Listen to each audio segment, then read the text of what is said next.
I've spent 15 years in active service since my exile ended. He argues, that's not enough. Not for what I did. I need to keep working, keep helping, keep teaching. I can't stop until my body literally won't let me continue. Rey understands his drive, but worries about him pushing too hard. You've already done more than most people who seek redemption ever accomplish. You've devoted 3 decades to making amends. At some point, you need to let yourself rest. To accept that you've done enough, will it ever be enough? Ben asks quietly. Can 3 decades of good work ever balance what I did as Kylo Ren? Can any amount of effort truly redeem those crimes? It's the fundamental question he's struggled with since finding Vader's Holocron. Is redemption even possible for someone who committed such atrocities? Or is he just performing an elaborate penance that ultimately means nothing? Rey doesn't have a definitive answer, and neither does anyone else. Redemption isn't a transaction where X amount of good cancels out Y amount of bad. It's a personal journey without a clear destination, driven by internal conviction rather than external validation.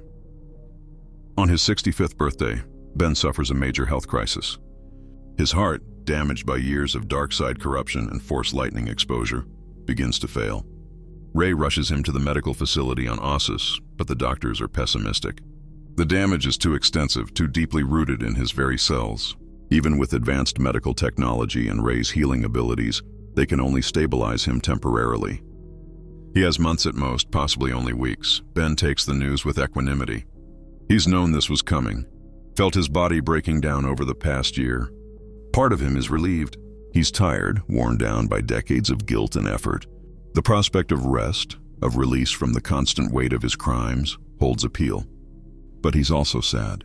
Sad to leave Rey and their children, sad to abandon students who still need him, sad that there's more work he wanted to accomplish. Rey is devastated. She's lost so many people over her lifetime, and the thought of losing Ben, her partner and dyad counterpart, feels unbearable. She spends hours trying different healing techniques, pushing herself to exhaustion, trying to repair his failing heart. But some damage is beyond even her considerable abilities. The Force can extend life, but it cannot grant immortality. Everyone's time eventually comes. During one of Ben's stronger moments, their adult children visit. Padme and Han are in their 30s now, both accomplished Force users and teachers in their own right. They've built good lives, free from the shadow of their father's past in ways he never quite managed. Seeing them grown and thriving fills Ben with pride and a sense of accomplishment. He didn't just seek redemption for himself. He created a better world for the next generation. Papa, young Han says, his voice thick with emotion. You need to fight this. You need to stay. We still need you. Ben shakes his head gently. I've fought my whole life, against the Jedi, against the Resistance, against the dark side, against my own guilt. I'm tired of fighting. It's time to let go. He looks at both his children. I've taught you everything I can. You know the dangers of the dark side, the importance of choice, the possibility of redemption. Now it's your responsibility to pass those lessons on, to be better than I was, to learn from my mistakes without having to make them yourselves. Padme, always the more emotional of the twins, is crying openly. But what if we fall? What if we make terrible choices like you did? What if we need your guidance? Then you find your way back like I did, Ben says simply. You remember that redemption is always possible, that it's never too late to choose differently, and you lean on your mother, your teachers, your community. You don't have to face darkness alone. He squeezes both their hands. I won't be gone, not completely. The Force connects all living things, and death is just another transformation. I'll be there when you need me, in whatever form the Force allows. The family spends his final days together, sharing memories and saying things that need to be said. Ben records final messages for his grandchildren who may come after, continuing the tradition Vader started. He shares hard-won wisdom about the Force, about redemption, about the daily choice between light and darkness. He's brutally honest about his failures while also sharing hope that change is always possible. Rey rarely leaves his side. Their hands intertwined, their Force presences merged so completely that they're essentially sharing the same consciousness. Through their bond, she feels his pain, his exhaustion, his readiness to let go. And despite her grief, she doesn't try to hold him back.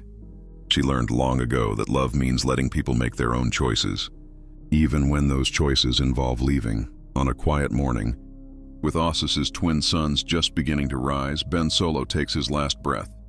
He dies in Rey's arms, their children holding his hands, at peace in a way he never quite managed in life. As his body fails, his consciousness merges fully with the Force, and he experiences a moment of perfect clarity and understanding. All the pain, all the guilt, all the struggle, it all suddenly makes sense as part of a larger pattern.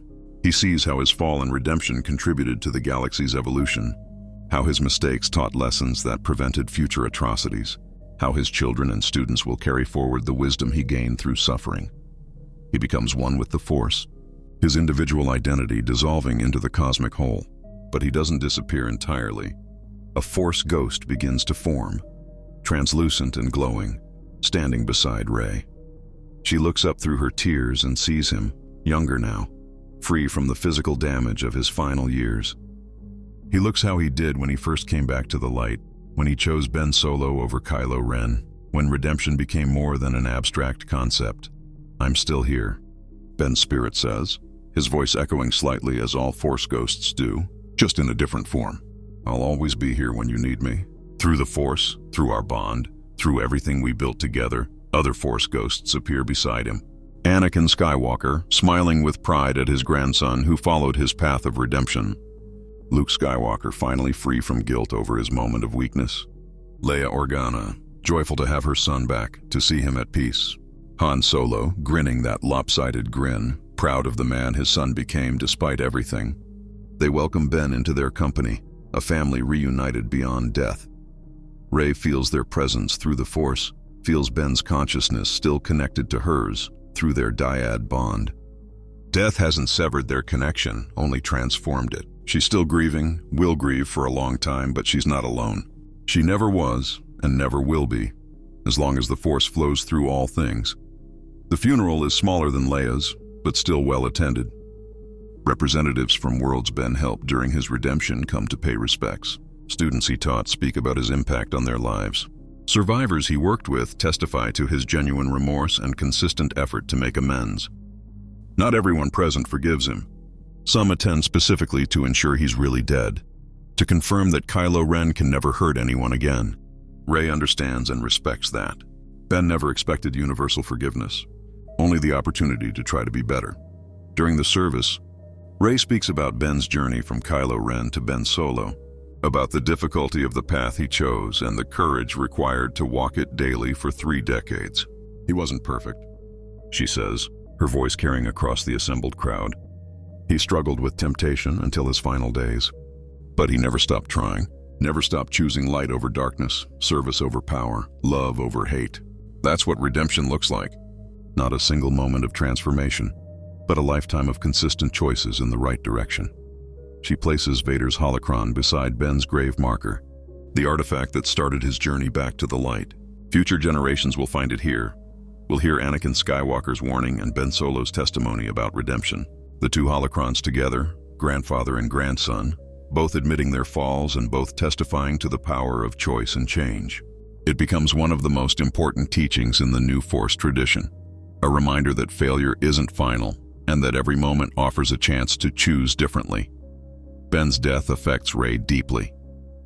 They were connected through the dyad for over 30 years, their consciousness so intertwined that functioning without him feels like missing a limb. She struggles with the grief, with the emptiness left by his absence. But she continues their shared work, teaching at the academy, training new Force healers, promoting restorative justice throughout the galaxy. It's what he would have wanted, and it's how she honors his memory. Padme and Han Solo, named for their grandparents, continue their parents' legacy. They become renowned Jedi Masters, training a new generation in the balanced approach to the Force that Rey and Ben developed. They expand the academy, opening branch locations on dozens of worlds. They write extensively about their father's redemption, ensuring his story is preserved accurately rather than mythologized or demonized. They want future generations to understand the complexity, the struggle, the daily effort required to change fundamentally who you are. The galaxy itself moves forward, as galaxies do. New conflicts emerge requiring new heroes. Technology advances. Cultures evolve. The specific details of the First Order and the Resistance fade into history, becoming stories told to children rather than lived experiences. The child listens with wide eyes, absorbing the message. They're young, still learning about the Force, still discovering their own capacity for both light and darkness. The stories could terrify them, showing how even good people can fall to evil. But instead, the stories inspire hope. If Darth Vader could find redemption, if Kylo Ren could become Ben Solo again, then anyone can change. Anyone can choose differently. Anyone can be more than their worst moments. The child continues listening as Ben's recording explains the daily reality of redemption. It's not dramatic. It's not a single heroic moment that erases the past. It's waking up every day and choosing to be better than you were yesterday.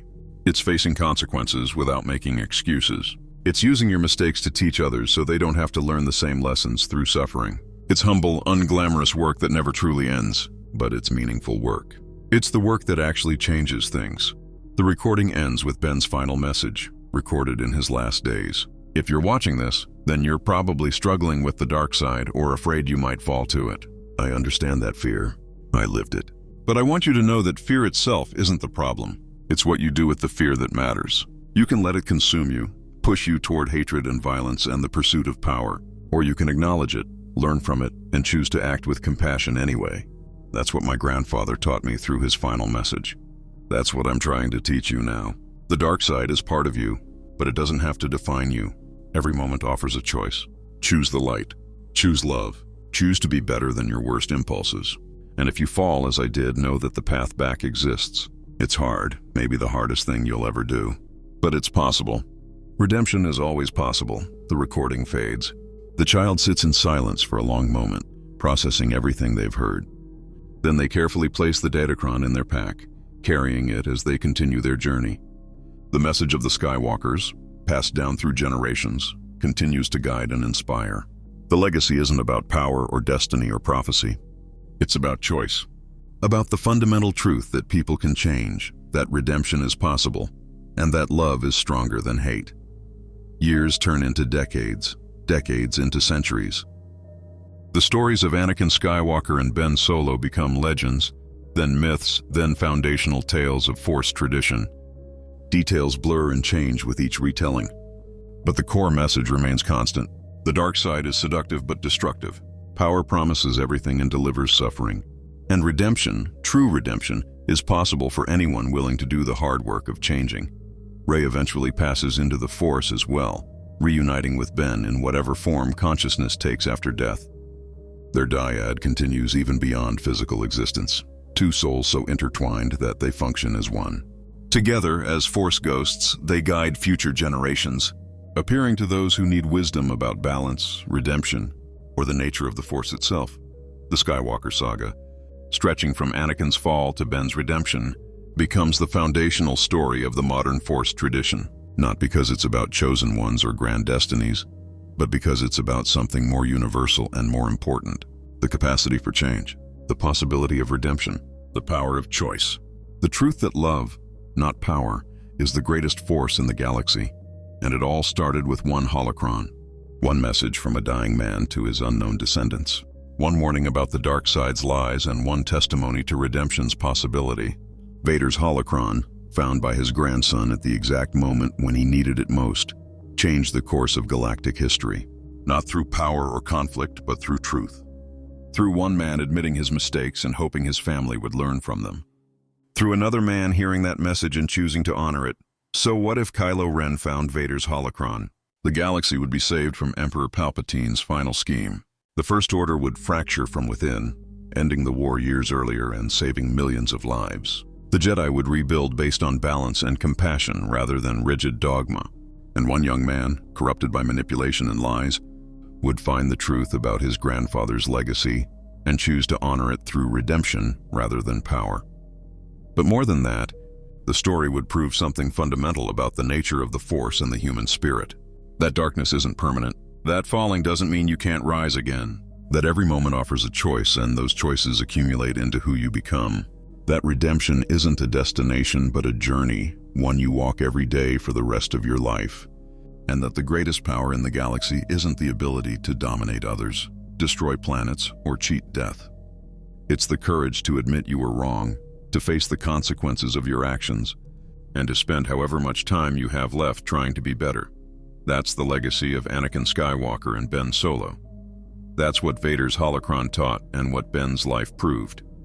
That's the truth that echoes through the Force forever, available to anyone who needs to hear it. Redemption is possible. Change is real. Choice matters. And love, freely given and freely received, is stronger than any darkness the galaxy can create. One holocron, one truth, one choice to listen and believe, and the entire fate of the galaxy rewritten. Senator Chiron of Chandrila gives an impassioned speech about the need for harsh justice. Ben Solo murdered his own father in cold blood. He ordered the destruction of entire systems. He tortured prisoners and executed civilians. If we don't hold him accountable, if we let him walk free because he changed his mind at the end, then we're saying that power absolves all crimes. That's not justice. That's not the galaxy we fought to create. Others counter that executing Ben would waste his potential to help rebuild. He has unique knowledge of First Order operations, Imperial systems, and dark side corruption. He could train future Jedi to resist temptation, could help identify and deactivate hidden First Order weapons, could serve as a living example of redemption's possibility. His death would be symbolically satisfying but practically wasteful. The debate rages for hours, voices rising and falling, arguments becoming heated. Ben sits in a detention cell below the council chambers, able to hear fragments of the discussion through the Force. He doesn't try to influence the outcome, doesn't reach out to sway opinions. This is their decision to make, and he'll accept whatever they decide. If they choose execution, he'll face it with dignity. If they choose imprisonment, he'll serve his time without complaint. He owes them that much at minimum. Leia speaks to the council with all the authority of a general, a princess, and a mother who has suffered more than most. My son has committed terrible crimes. As Kylo Ren, he caused suffering across the galaxy. I will not minimize or excuse what he did.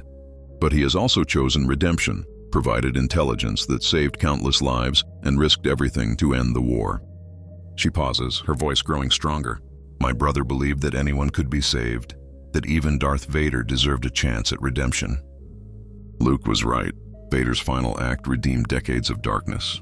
I believe Ben deserves the same chance. Rey adds her voice, speaking not as a Jedi, but as someone who has fought beside and against Ben. Ben Solo destroyed the Emperor who manipulated this entire war.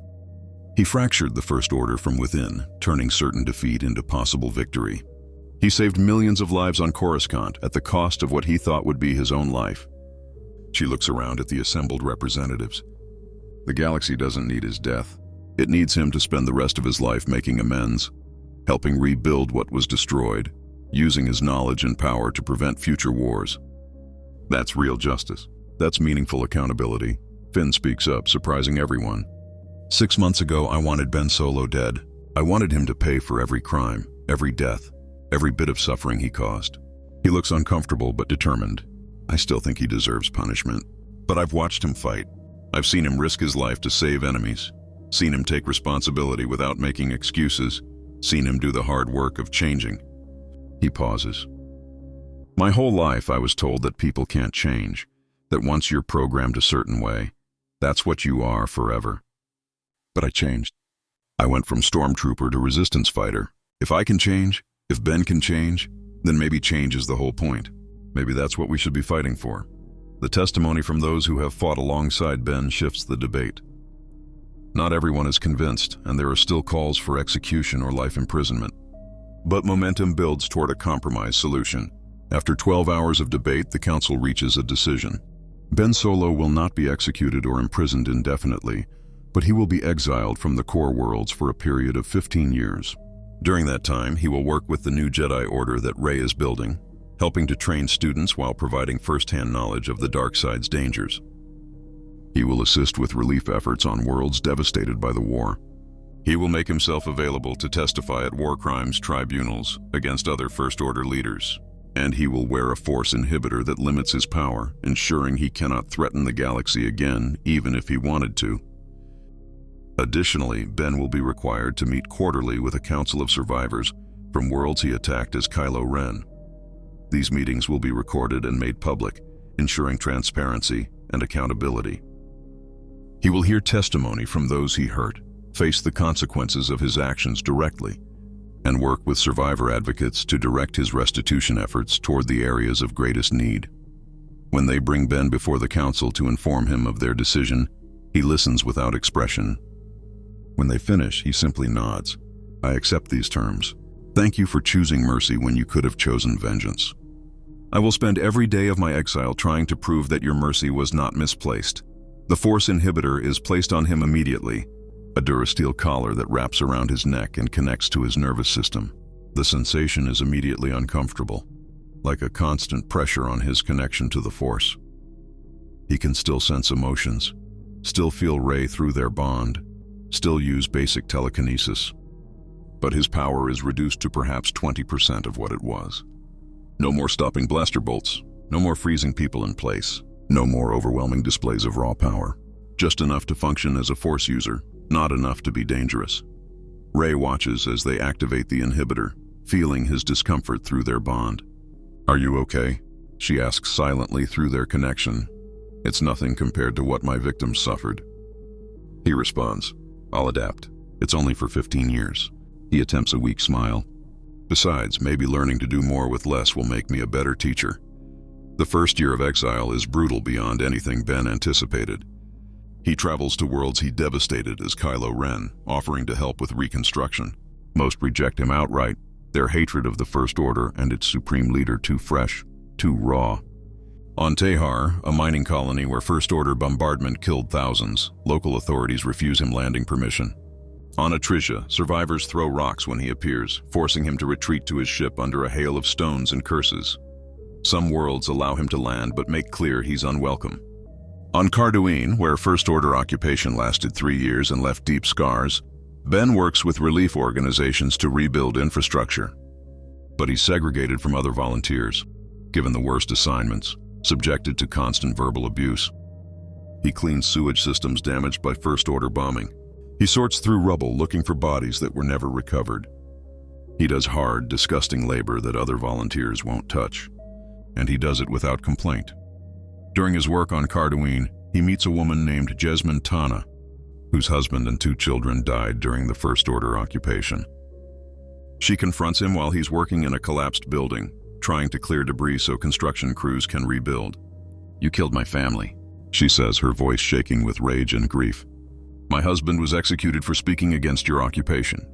My children starved because your soldiers took all our food. And now you're here, playing hero, acting like a few months of manual labor makes up for what you did. Ben stops working and faces her directly, meeting her eyes despite knowing what he'll see there. You're right. Nothing I do will bring them back. I can't undo the past or erase my crimes. The words feel inadequate, painfully insufficient. I can only try to prevent more families from suffering the way yours did. I know that's not enough. I know I don't deserve forgiveness. But I'm going to spend the rest of my life trying anyway, because it's the only thing I can do. Jesmyn stares at him, tears streaming down her face. I want to hate you. I want to hurt you the way you hurt me. But you're already in pain. I can see it, and hurting you won't bring them back. She wipes her eyes roughly. Just tell me why. Why did you do it? How could you order such cruelty and sleep at night? Ben could make excuses, could talk about Snoke's manipulation, Palpatine's lies, his own trauma and fear. But those are explanations, not justifications. I believed power was the only thing that mattered. That order, even brutal order, was better than chaos. I was wrong, completely, catastrophically wrong. And by the time I understood that, thousands of people like your family had already paid the price for my mistakes. It's not closure. It's not healing, but it's honesty, and sometimes that's all victims get. Jesmyn doesn't forgive him. She walks away, still grieving, still angry, still broken by loss. But she doesn't attack him again. And Ben continues his work, carrying the weight of her story and thousands like it. On a mining colony called Atera Beta, where First Order bombardment collapsed the primary mines and trapped workers underground, Ben uses his diminished force powers to sense survivors and guide rescue teams. Even with the inhibitor limiting him, he can still feel life signatures deep in the rubble, can still sense which tunnels are stable enough for rescue attempts. He works alongside rescue crews for 6 days without rest, pulling people from collapsed passages with his bare hands when the force isn't enough. On the 4th day, they reach a pocket where 7 miners have been trapped. The survivors are in bad shape, dehydrated and injured, but alive. One of them, a Rhodian named Kylo, recognizes Ben despite his simple work clothes and lack of mask. "You're Kylo Ren," the Rodian says, his voice weak but laced with venom. "You ordered the strike that collapsed these mines. My brother died in the first cave-in. Why are you here, to gloat?" Ben helps stabilize Silo's broken leg while answering. "I'm here because I caused this. Because my orders killed your brother and hundreds like him. I can't bring them back, but I can try to save the ones who survived." He secures the splint and moves to the next survivor. "I don't expect you to forgive me. I just wanted you to know that I see what I did. I remember every order I gave, every consequence.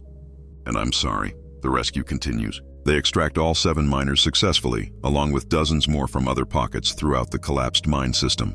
When the last survivor is brought to the surface, the colony's administrator, a stern Duros woman named Paula, approaches Ben. "You destroyed our homes. Killed our families. Nothing you do will ever make that right. But this?" She gestures at the rescued miners receiving medical treatment. "Saving our people? It's a start." That phrase becomes Ben's mantra. It's a start. Every life saved, every building rebuilt, every child taught about the dangers of extremism. It's a start towards something like redemption. Not complete redemption, that might be impossible, but movement in the right direction. He carries Vader's holocron with him everywhere, listening to his grandfather's message whenever doubt creeps in, whenever the pull to darkness whispers that redemption is futile, that he should give up and accept being a monster.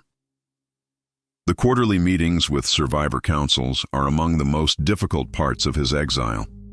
Every 3 months, Ben must appear before representatives from worlds he attacked and listen to testimony from victims. The meetings are public, broadcast across the galaxy, ensuring transparency and preventing any appearance that he's escaping accountability. He sits in a simple chair while survivors tell their stories, describing what Kylo Ren's orders did to their lives, their families, their worlds. A mother from Kijimi describes watching her son executed by stormtroopers for harboring resistant sympathizers. A father from Pasana talks about his daughter being conscripted into the First Order and never returning. A teacher from Takadana explains how First Order bombardment destroyed her school with 40 children inside. Story after story, each one a knife in Ben's heart, each one a reminder of the cost of his choices. He doesn't defend himself during these meetings. Doesn't explain about manipulation or offer context. He simply listens, absorbs their pain, and apologizes. The apologies feel hollow even to him. Words can't undo death or heal trauma, but the survivors deserve to be heard, deserve to see him acknowledge what he did, and he owes them that much at minimum. After one particularly brutal session where a Wookiee survivor described watching his entire family killed during a First Order raid, Ben returns to his quarters emotionally shattered. Rey finds him there, sitting in darkness, the holocron playing Vader's message on repeat. She doesn't say anything, just sits beside him and takes his hand. Through their bond, she shares his pain, helps him carry the weight of it. "How did grandfather survive this?" Ben asks after a long silence. "How did he live with the guilt of everything he did?" "I don't think he did," Rey responds softly. "Not really. He carried it until the end, and it killed him. But he found meaning in his final choice, in saving Luke, in rejecting the Emperor, in becoming Anakin again, even if only for a moment." She squeezes his hand. "You have to find meaning too, not in grand gestures or dramatic sacrifices, but in the daily work of helping people, of preventing the mistakes you made from being repeated." Ben knows she's right. Redemption isn't a single moment or a heroic death. It's waking up every day and choosing to do better, even when it's hard, even when nobody forgives you, even when you don't forgive yourself. It's unglamorous, exhausting work with no clear endpoint, but it's the only path forward. Rey visits him regularly throughout his exile, their force bond making distance irrelevant but physical presence still meaningful. She's building a new Jedi Order, one that learns from the mistakes of the past. Her academy is located on Ossus, an ancient Jedi world that's being reclaimed from centuries of neglect. Students come from across the galaxy, Force-sensitive children and adults, seeking to understand their abilities without dogma or rigid hierarchy. Ben serves as an instructor at the academy, though his role is complicated by his past. He doesn't teach lightsaber combat or force techniques. Instead, he teaches about the seduction of the dark side, the psychology of extremism, the warning signs of corruption. He's brutally honest with students about his own fall, about how the dark side promises power and delivers only suffering. He shows them Vader's holocron, lets them hear the warning directly from someone who lived through it. His classes are difficult, emotionally intense sessions where students confront their own capacity for darkness. Some students refuse to attend, too uncomfortable learning from a former Sith. Others find his perspective valuable precisely because he understands temptation in ways traditional Jedi Masters don't. He doesn't tell students the dark side is separate or other. He tells them it's part of them, part of everyone. And learning to acknowledge it without being consumed by it is the real challenge. During one class, a young Twi'lek student named Lyra asks a question that cuts to the heart of everything. Master Ben, if you knew then what you know now, if you could go back and choose differently, would you? Ben considers carefully before answering. Yes, without hesitation. I would choose to stay in the light, to trust my parents and uncle, to build rather than destroy. But I can't go back. None of us can. We can only move forward with the knowledge we have now. He looks around at his students. That's why I'm telling you this. So you can learn from my mistakes without having to make them yourself. So you can recognize the dark side's lies before they trap you the way they trapped me. Another student, a human boy named Jack, pushes back. But you're free now. You escaped the dark side and came back to the light. Doesn't that prove it's not permanent? That anyone can come back, at a terrible cost? Ben responds quietly. Thousands died because of my choices. Entire worlds suffered. Families were destroyed. Yes, I came back. But the damage I caused is permanent. The people I killed won't return. The trust I destroyed won't be easily rebuilt. Redemption doesn't erase consequences. He lets that sink in. If you can avoid falling in the first place, do it. Don't assume you can come back later. Some falls don't allow for return. The lessons are harsh but necessary. Ben won't sugarcoat the reality of the dark side or pretend redemption is simple. His students deserve honesty even when it's uncomfortable, especially when it's uncomfortable. Rey's approach to teaching is different but complementary. Where Ben focuses on dangers and warnings, Rey teaches about balance and integration. She doesn't tell students to deny their emotions or fear the dark side. Instead, she teaches them to acknowledge all aspects of the Force, light and dark, without being consumed by either extreme.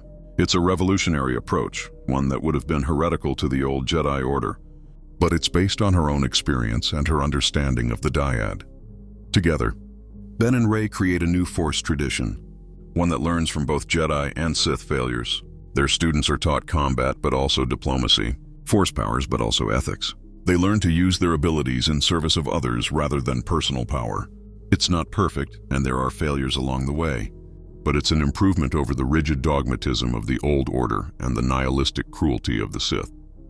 Their relationship continues to evolve slowly, carefully. The attraction is still there, deeper and more complex than simple physical desire. They understand each other in ways nobody else can, connected through their dyad bond and shared experiences. But they also carry trauma, both from what Kylo Ren did to Rey and what Ben has had to do to begin making amends. 3 years into his exile, on a quiet evening on Ossus after a long day of teaching, Ben asks Rey a question that's been building for months. When this is over, when my exile ends and I've done everything I can to make amends, would you consider building a life with me? Not as Jedi Master and reformed Sith, but just as Rey and Ben, two people trying to find peace. Rey looks at him for a long moment, studying his face. The anger and pain that once defined Kylo Ren's features are gone, replaced by something gentler but sadder. Ben Solo has aged in these years of redemption, worn down by guilt and exhausting effort, but he's also found something resembling peace. I think I'd like that, she says finally. But you need to understand, I'm not trying to fix you or save you. You're not a project or a mission. You have to be whole on your own before we can be anything together. I know. Ben takes her hand gently, carefully, like something precious that might break. I'm not looking for you to save me. I'm just looking for someone to share my life with, after I've built a life worth sharing. Someone who understands me, who's seen my worst and still believes I can be better. That's you, Rey. It's always been you. They kiss, and through their Force bond, their emotions merge and amplify. It's not the desperate intensity of their battles or the fraught connection of their confrontations. It's something quieter, deeper, more sustainable. It's the beginning of something real, built on honesty and shared experience rather than manipulation or codependency. They don't rush into anything more. They take their time, letting trust and intimacy build naturally over months and years. Ben continues his work throughout the Outer Rim, becoming known as someone who helps without seeking glory or recognition. He mediates disputes between worlds, drawing on his knowledge of galactic politics from both his family background and his time leading the First Order. He hunts down remaining dark side cultists and Sith artifacts, ensuring they can't corrupt future generations. He provides testimony at war crimes tribunals for other First Order leaders, his insider knowledge helping to convict officers who would otherwise escape justice. During one artifact recovery mission on Malachor, an ancient Sith world, Ben encounters a group of dark side cultists trying to access a Sith temple. They recognize him as the former Supreme Leader and try to recruit him back to darkness. "Join us," they plead. "Help us rebuild the Sith Order. Together we can restore true power to the galaxy." Ben ignites his lightsaber, now blue instead of the unstable red of Kylo Ren's blade. The Sith Order is dead. Emperor Palpatine was its last gasp, and he's gone. The dark side isn't a path to power. It's a path to suffering, corruption, and death. I learned that truth the hard way. Let me teach it to you before you make the same mistakes I did. The cultists attack rather than listen, too committed to their path to accept another way. Ben fights defensively, trying to disable rather than kill, but ultimately several of them die. Their leader, a human woman named Vex who bears scars from dark side corruption, manages to escape. Before fleeing, she turns back to Ben. "You're weak now, diminished by that collar, held back by your newfound morality. But I see the darkness still in you, Kylo Ren. One day you'll remember what real power feels like, and you'll come back to us." They always do. Her words haunt Ben for weeks afterward. Is she right? Does he still carry enough darkness that falling again is inevitable? He discusses his fears with Rey during their next meeting. What if the dark side is part of me permanently? What if redemption is temporary and eventually I slip back? Rey considers his question seriously. The dark side is part of everyone. It's not something that goes away or gets eliminated. It's an aspect of the Force, and therefore an aspect of us. She touches his chest right over his heart. What matters isn't whether you feel temptation. What matters is what you do with it. Grandfather felt the pull to darkness even after he turned back to the light. He chose love anyway. You're making the same choice every day. That's what redemption is. The conversation helps, but Ben remains vigilant. He knows his capacity for darkness, knows how easy it would be to slip back into old patterns. The Force inhibitor is actually helpful in this regard, limiting his power enough that he can't cause catastrophic damage even if he wanted to. It's a guardrail against his own worst impulses, and he's grateful for it even when it's uncomfortable. 5 years into his exile, Ben's mother dies. Leia Organa, General Princess Senator, hero of the rebellion, passes peacefully in her sleep on Chandrila. She's old and tired from decades of war and loss, and her death is not unexpected. But for Ben, the loss is devastating. She was the person who believed in him when almost nobody else did, who stood before the council and argued for mercy, who welcomed him home even after everything he'd done as Kylo Ren. The funeral is massive, attended by leaders from across the galaxy. Ben attends despite knowing his presence is controversial. Some attendees don't want him there, don't think he has the right to mourn after killing his own father. But Rey stands beside him and gradually others accept his presence. Finn, Poe, Lando Calrissian, Wedge Antilles, countless heroes of both the rebellion and the resistance. They've all lost someone they loved, and grief is a universal language. During the service, Ben gives a brief eulogy. His voice cracks with emotion as he speaks about his mother's strength, her compassion, her unwavering belief in redemption. She never gave up on me. Even when I was Kylo Ren, even when I committed unforgivable acts, some part of her always believed Ben Solo could come back.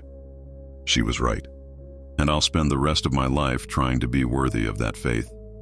After the service, Luke appears to Ben as a Force ghost. The first time Ben has seen his uncle since that terrible night on Ahch-To, when everything fell apart. They stand together in silence for a long moment, both carrying decades of regret and guilt. Finally, Luke speaks. "I'm sorry.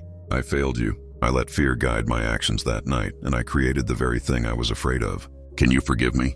Ben has spent years learning that forgiveness isn't about deserving it. It's about releasing the weight of anger and resentment, about choosing to move forward rather than staying trapped in the past. "I forgive you," he says, "and I hope you can forgive me for everything I did after. We both made mistakes, but we both tried to fix them in the end." Luke smiles, looking more at peace than Ben ever saw him in life. "Your grandfather would be proud," he says. "You found redemption your own way, not through death like he did." but through life, through choosing, every day, to be better than you were yesterday. That's the harder path and the more meaningful one. Anakin Skywalker's Force ghost appears beside Luke, and Ben sees his grandfather's true face for the first time. Not Darth Vader's mask, but Anakin, the Jedi who fell and then rose again at the very end. "You listened to my message," Anakin says with deep satisfaction. "You chose redemption over power, love over hate, service over domination. You honored the legacy I tried to leave, not the legacy Palpatine tried to claim for me. Well done, Ben. Well done." Yoda's Force ghost appears as well, the ancient Jedi Master who trained Luke and understood failure better than most. "Learn from mistakes we must," the old master says in his distinctive backward grammar. "But learn also that mistakes do not define us. Define us our choices after the mistakes do. Proud of you I am, young Solo. Difficult path you have chosen, but the right path it is." The Force ghosts fade, leaving Ben alone with Rey in the quiet aftermath of the funeral. He feels lighter somehow, unburdened by the weight of his family's complicated legacy. He's not trying to live up to Vader's power or escape his shadow anymore. He's simply being Ben Solo, grandson of Anakin Skywalker, son of Han and Leia, trying every day to be worthy of their love and sacrifice. The years continue to pass. Ben travels from world to world, helping where he can, teaching when asked, bearing witness to the consequences of his actions as Kylo Ren. Some places welcome him now, having seen years of consistent service and genuine remorse. Others still reject him, and he accepts that. He can't force forgiveness or demand that people move past their trauma on his timeline. On a world called Rune, where First Order occupation was particularly brutal, Ben spends 6 months helping rebuild a hospital that was destroyed during the war. He works alongside local builders, doing simple construction labor without using the Force. One day, a doctor named Sella approaches him during lunch. "You know, when I heard you were coming, I wanted to refuse you. I lost colleagues in that hospital when your forces bombed it, but the administrator convinced me to give you a chance." Ben stops eating and gives her his full attention. "I'm sorry for your loss." The words are inadequate, but he offers them anyway. "I remember ordering that strike. I remember being told there were resistance fighters using the hospital for cover, and I ordered the bombardment without verifying the intelligence. I was wrong. Your colleagues died because I prioritized military efficiency over human life." Sella nods slowly. "That's what I expected you to say. An apology, some expression of regret. But here's what I didn't expect." She gestures at the construction site. 6 months. You've been here 6 months, doing hard labor in brutal heat, living in basic quarters, working alongside people who hate you. You haven't complained once, haven't asked for special treatment, haven't tried to use the Force to make the work easier. She pauses. "Why?" "Because I owe you," Ben says simply. "I owe everyone on this planet and thousands of other planets. I can't bring back your colleagues or undo the damage I caused. But I can give my labor, my time, my effort. It's the least I can do." Sella studies him for a long moment. "I don't forgive you," she says finally. "I don't know if I ever will, but I believe you're trying, and that's something. It's more than most people who cause harm are willing to do. It's a small moment, not dramatic or transformative. But these small moments accumulate over years, creating a pattern that gradually shifts how people see him." Ben Solo, the man trying to make amends, slowly begins to eclipse Kylo Ren, the monster who destroyed lives. It's not universal, and there are always people who only see the monster. But for some, the redemption becomes visible. 10 years into his exile, the Force inhibitor is removed for the first time since it was installed. The removal is temporary, just for a medical examination to ensure the device isn't causing permanent nerve damage. But for 3 hours, Ben has full access to his power again. The sensation is overwhelming, intoxicating, like suddenly being able to breathe after years of suffocation. He can feel the Force flowing through him unrestricted, can sense life across the entire planet, can reach out and touch minds light years away. The temptation to keep this power, to refuse the inhibitor's reinstallation, is intense. He could overpower the guards, escape, reclaim the strength he had as Kylo Ren. The dark side whispers seductively about all he could accomplish, all the good he could do, if only he had his full power. But Ben remembers Vader's Holocron, remembers the warning about power being a prison. He voluntarily sits back down and allows them to reattach the inhibitor. Rey, who was monitoring through their bond, feels his moment of temptation and his choice to reject it. Later, when they're alone, she brings it up. "You wanted to keep your power," she says. "I felt it through our connection. Of course I wanted it." Ben admits, power is seductive even when you know it's dangerous. Especially then, maybe. But wanting something and choosing it are different. He touches the collar around his neck. This inhibitor isn't just a restriction. It's a reminder. A daily choice to prioritize safety over power, service over domination. I need that reminder. Ray takes his hand. "I'm proud of you." Not many people would voluntarily limit themselves like that. Most would rationalize that they need their full power to do good, that the ends justify the means. You chose differently. "Grandfather taught me where that rationalization leads," Ben says quietly. Every Sith Lord in history believed they were using power for a greater good. They all believed they were different, that they could control the darkness. They were all wrong. 15 years after the end of the war, Ben's exile officially concludes. The New Republic, rebuilt from the ashes of the old, offers him a full pardon for his crimes as Kylo Ren in recognition of his decade and a half of service and genuine remorse. The Force inhibitor is permanently removed, and he's free to return to the core worlds, to reclaim some version of the life he had before his fall to darkness. But Ben chooses differently. He chooses to stay in the Outer Rim, where he's built real connections and done real good, where people know him as Ben Solo, the teacher and helper, rather than Kylo Ren, the destroyer. The core worlds carry too many memories, too many reminders of who he was and what he did. Out here on the frontier, he can be who he's becoming. Rey chooses to stay with him. Her Jedi Academy is flourishing, her students learning a balanced approach to the Force that neither the old Jedi nor the Sith ever achieved. She's created something new, something better, and she's not ready to abandon it for political considerations or symbolic returns to Coruscant. Together, Rey and Ben become partners in every sense, training Force sensitives, mediating conflicts, exploring the nature of the Force through their unique dyad connection. They marry in a small ceremony on Tatooine, on the Lars homestead where Luke Skywalker grew up and where this whole saga began generations ago. The ceremony is simple, attended by close friends rather than dignitaries. Finn and Poe stand as witnesses. Lando Calrissian officiates, his voice cracking with emotion as he speaks about love, redemption, and second chances. Chewbacca howls his approval, the sound carrying across the desert. And in the Force, Ben feels his parents and uncle watching, approving. Finally at peace, Ben and Rey have children eventually, twins. A daughter they name Padme and a son they name Han. Both are Force sensitive, carrying the legacy of the Skywalker bloodline into a new generation.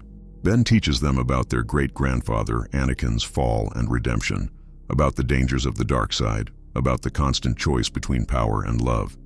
He doesn't hide his own history as Kylo Ren. He makes sure they understand that. Ben considers carefully before answering. Yes, I think he did, in a twisted way. But the dark side corrupted that love, turned it into something possessive and destructive. It's not enough to love people. You have to love them in a way that respects their freedom, their choices, their humanity. Vader forgot that. I forgot it too when I was Kylo Ren. He looks at his children seriously. That's the lesson I want you to learn. Love is the most powerful force in the galaxy, but only when it's freely given and freely received. The moment you try to control someone, even out of love, you've started down a dark path. Han, the younger twin, has a different question. Are you still bad, Papa? Some kids at the academy say you're a monster who killed lots of people. Ben's heart breaks a little at the question, at his son's innocent confusion. I did terrible things when I was Kylo Ren. I hurt a lot of people, destroyed families, caused suffering. Those actions don't just disappear because I changed. He pulls both children close. But I'm trying every day to be better than I was, to help instead of hurt, to build instead of destroy, to choose love instead of power. That's what redemption means. Not erasing the past, but building a better future. Rey joins them, wrapping her arms around the whole family. And that's the legacy we want to leave you, she tells the children. Not power or destiny or some grand cosmic plan, just the understanding that every day you have choices, and those choices matter. You can choose to be kind or cruel, generous or selfish, loving or hateful, and the accumulation of those choices creates who you are. The twins grow up surrounded by this philosophy, learning to wield the Force with responsibility and ethical consideration. They train at their mother's academy, studying under both Rey and Ben, learning from Jedi traditions and from cautionary tales about the Sith. They're not perfect. They make mistakes, struggle with temptation, occasionally misuse their power, but they always have their parents and the community of Force users to help guide them back. The galaxy changes around them. The New Republic becomes stronger, more representative, learning from the failures that led to the First Order's rise. Democratic institutions are strengthened with better checks on executive power.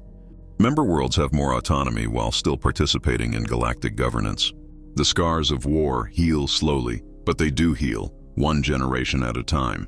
The Jedi grow. The Holocron opens with a hiss of ancient machinery.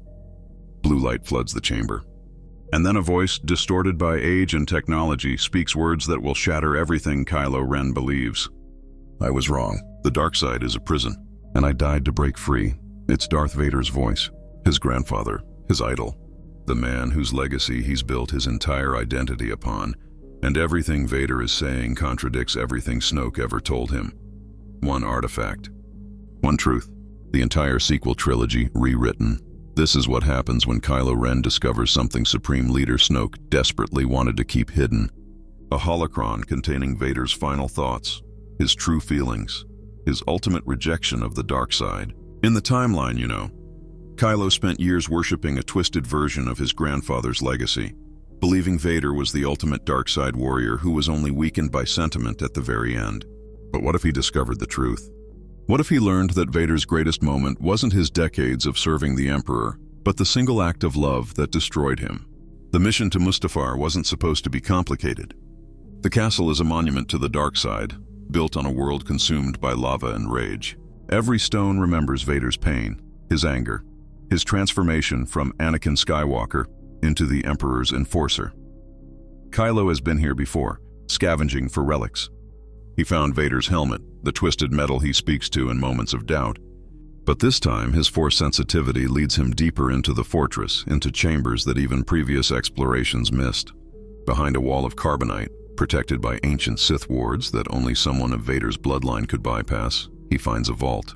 And inside that vault, a single holocron, black as obsidian, pulsing with familiar Force energy.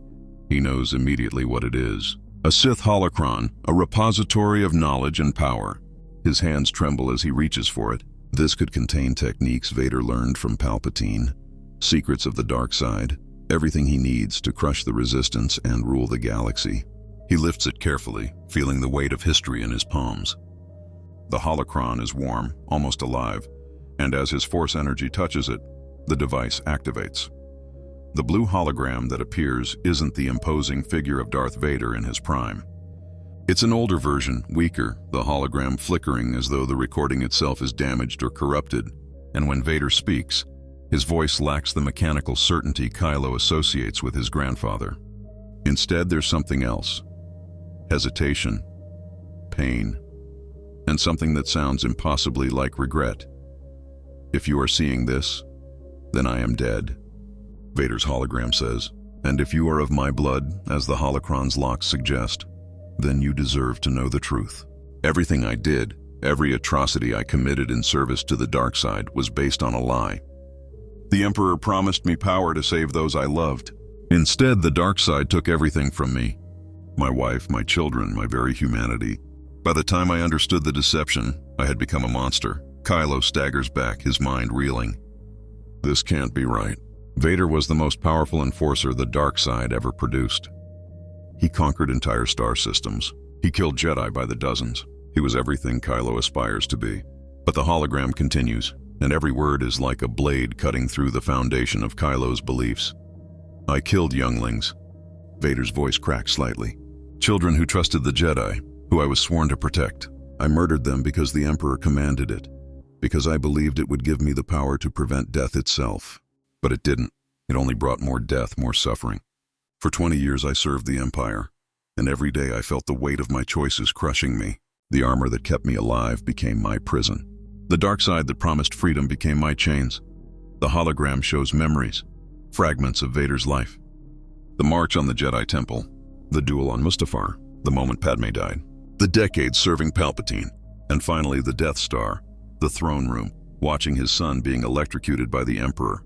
The moment everything changed, my son, Luke Skywalker, showed me that redemption was possible. Vader continues.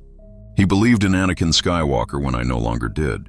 He refused to kill me, refused to fall to the dark side, even when the Emperor tortured him. And in that moment, watching him suffer, I remembered who I truly was. Not Darth Vader, Lord of the Sith, but Anakin Skywalker, Jedi Knight, husband, father. I lifted the Emperor and threw him into the reactor shaft. The dark side lightning destroyed my life support systems. I died moments later. But in those final moments, I was free. Truly free for the first time in decades. Kylo Ren falls to his knees. The Holocron continues projecting, Vader's hologram looking directly at where Kylo kneels. If you are watching this, descendant of mine, know this. The dark side will promise you everything and give you nothing but pain. It will twist your love into possession, your strength into cruelty, your passion into rage. I recorded this message in secret before my final confrontation with the Emperor, knowing I might not survive. I wanted anyone in my bloodline to know the truth. Do not follow my path. Do not make my mistakes. The greatest power in the galaxy is not the ability to destroy, but the courage to love, to sacrifice, to choose light over darkness, even when darkness seems stronger.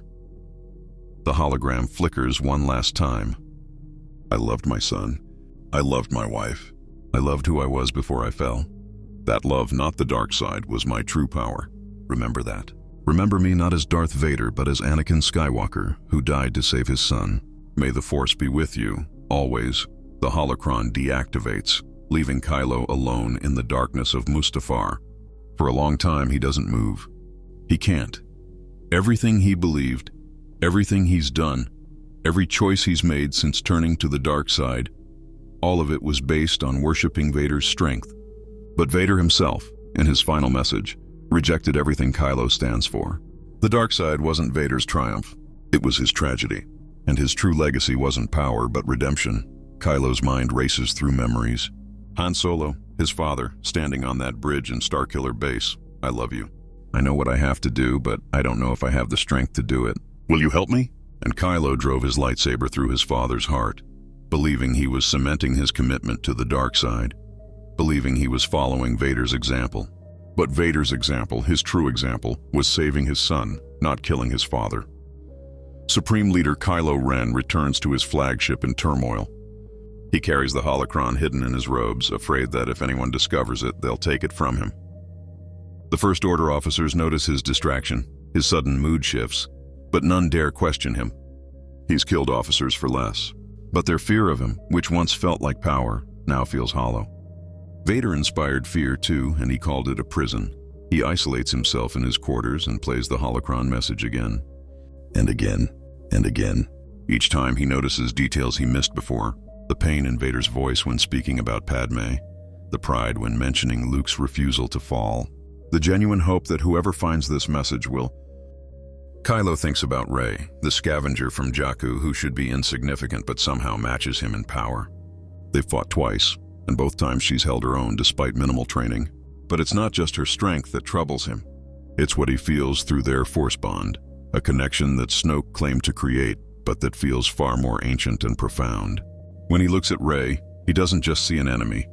He sees possibility. He sees someone who believes in him, who thinks Ben Solo can still be saved. And now, holding his grandfather's holocron, he wonders if she's right. Their Force bond activates unexpectedly, as it often does. Suddenly Rey is there, visible in his quarters as clearly as if she were physically present. She's on the Millennium Falcon, and she startles when she sees him. Kylo Ren. Her voice is cold but not hateful. She's wary of him, afraid of what he represents. But there's something else too. Compassion. The same compassion Luke showed Vader. He should close the connection, should mock her or threaten her or do any of the things Supreme Leader Kylo Ren would normally do. But instead he speaks words that surprise even himself. Did you know that Darth Vader redeemed himself? That his final act was saving Luke Skywalker by killing the Emperor? That he died rejecting the dark side? Rey's expression softens. Yes, Luke told me. Your grandfather found his way back to the light. He became Anakin Skywalker again before he died. She pauses, studying his face through their connection. Is that why you've seemed different lately? Have you been thinking about redemption? The word hits him like a physical blow. Redemption. The possibility that he could be more than the monster he's become, that the light he feels pulling at him isn't weakness but opportunity. But the weight of his crimes crushes down on him. I killed my father. I destroyed planets. I've murdered countless people in the name of the First Order. There's no redemption for what I've done. Rey steps closer even though she's light years away, their force bond making distance irrelevant. Vader killed younglings. He destroyed Alderaan, or allowed its destruction. He tortured Leia, your mother. He cut off Luke's hand. And Luke still believed he could be saved. She looks directly into his eyes. If Vader could be redeemed, so can you, Ben. The name. She always uses his real name, refusing to acknowledge Kylo Ren as anything but a mask. And hearing it now, after listening to Vader's confession, it strikes differently.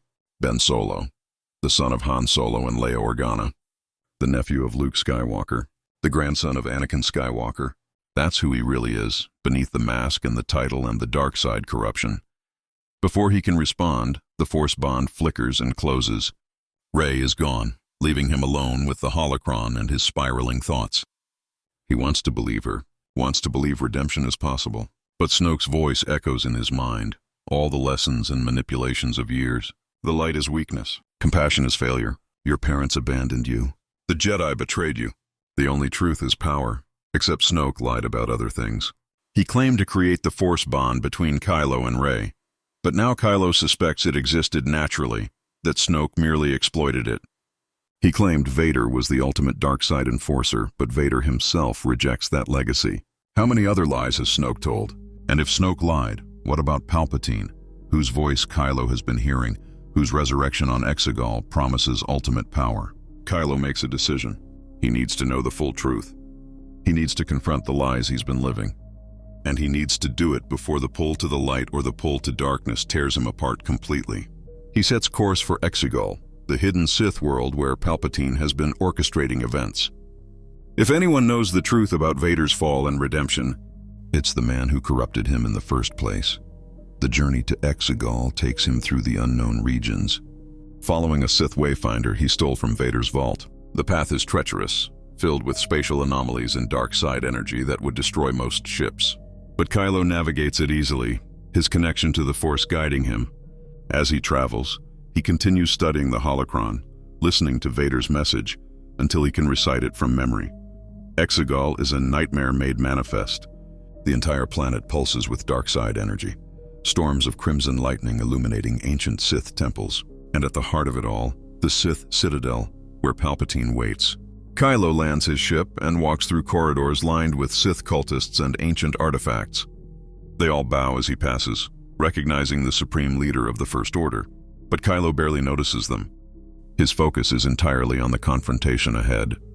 Palpatine sits on his throne, a decayed corpse held together by dark side power and Sith machinery. When Kylo enters, the Emperor's ruined face twists into something resembling a smile. Kylo Ren, I have been expecting you. Your journey to Mustafar did not go unnoticed. You found something interesting, I believe. Kylo ignites his lightsaber, the unstable red blade crackling with barely contained fury. You lied to me. About Vader, about everything. He holds up the holocron with his free hand. I heard his final message. He rejected the dark side. He killed you to save his son. Everything you taught me about his legacy was a lie? Palpatine laughs, a sound like bones grinding. Oh, my boy. Is that what troubles you? Vader's moment of weakness at the very end. He gestures dismissively. Yes, he betrayed me in his final moments, corrupted by sentiment. But before that, he was my greatest weapon for 20 years. One moment of weakness doesn't erase decades of service to the dark side. It wasn't weakness. Kylo's voice is firm, more certain than he's felt in years. It was his greatest strength. He chose love over power.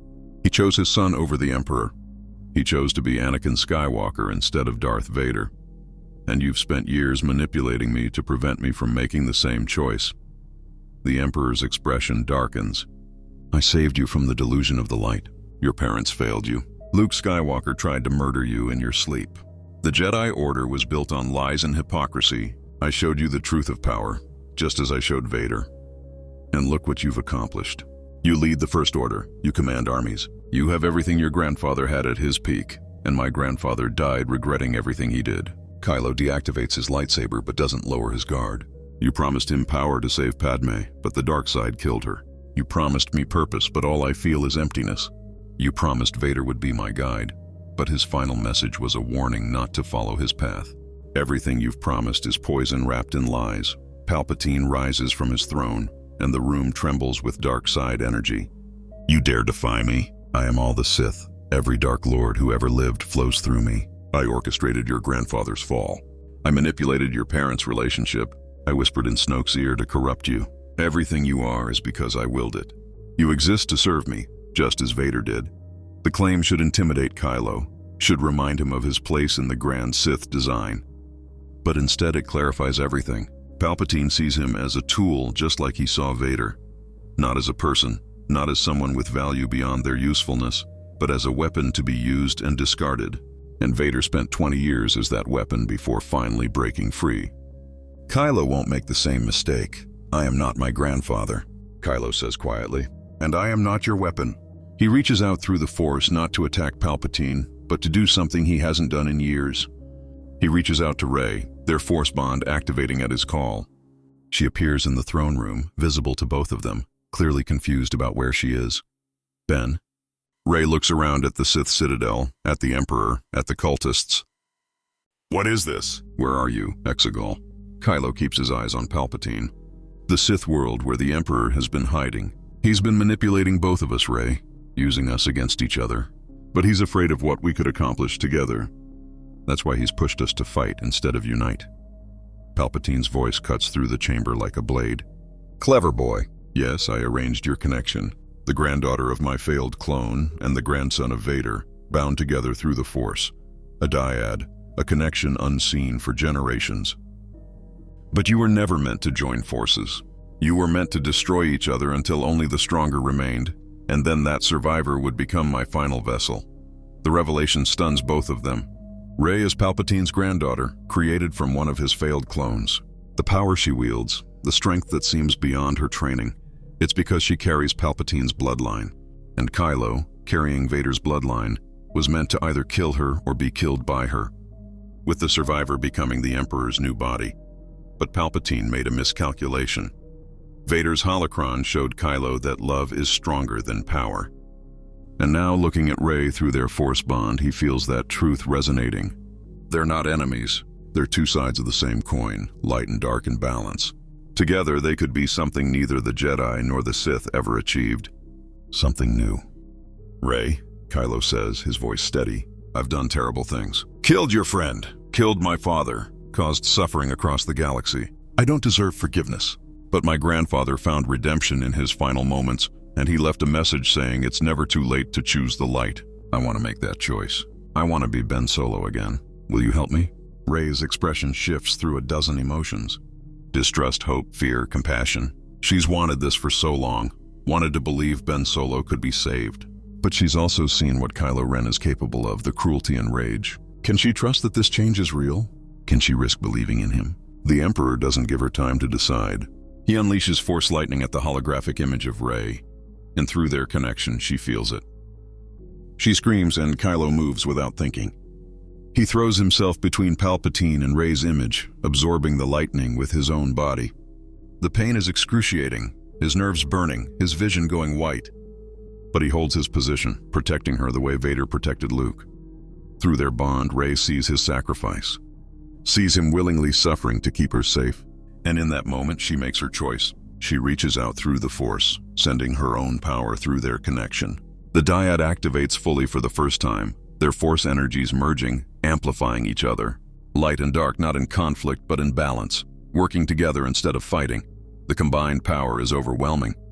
It flows through Kylo, healing his injuries and giving him strength beyond anything he's felt before. It flows through Rey, connecting her to every Jedi who ever lived. Together, they are more than the sum of their parts. They are balance incarnate, the living embodiment of what the Force was always meant to be. Palpatine realizes his error too late. He tried to create weapons, tried to manipulate them into killing each other. But instead, he created the one thing that could truly destroy him.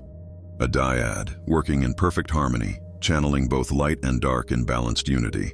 He attacks with everything he has, lightning and dark side power and the collective strength of all the Sith. But it's not enough. Rey and Ben, working together across the galaxy through their force bond, push back. They reflect Palpatine's lightning back at him, redirect his dark side attacks, and slowly, methodically, drain his power. The Emperor screams, his form beginning to disintegrate. "This is impossible! No! I am all the Sith. I am eternal. And we are all the Jedi, and all those who chose love over power."